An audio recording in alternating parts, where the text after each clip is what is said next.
Hey guys, good morning. Joe, the caffeine, all the good stuff. Well, all right. There's not many horror movies out there where they go with like somewhat of a gimmick, in the sense of like a retro vibe kind of thing or something that can be successful, or they try to go retro in the sense of like maybe corny and cheesy VFX, old school kind of look or whatever. But this movie will basically it goes with that like 1970s like talk show vibe, Johnny Carson era kind of thing, right? And that's basically where this movie takes place around that time.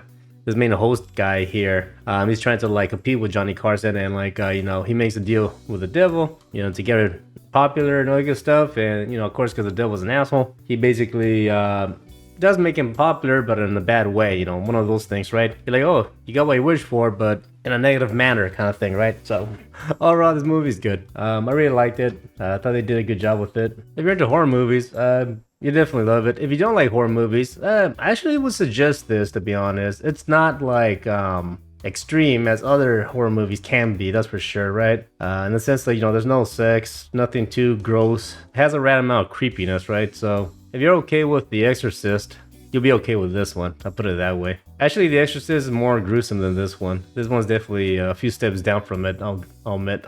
Good movie, a good concept.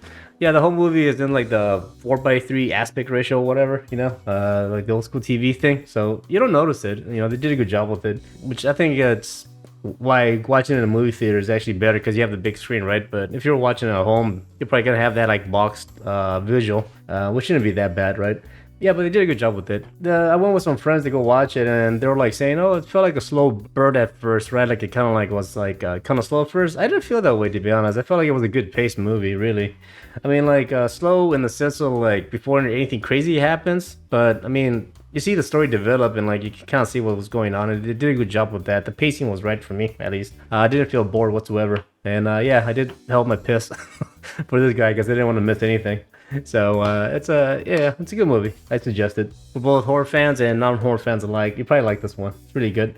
Anyways, that's all I have to say. Talk to you guys later. Peace.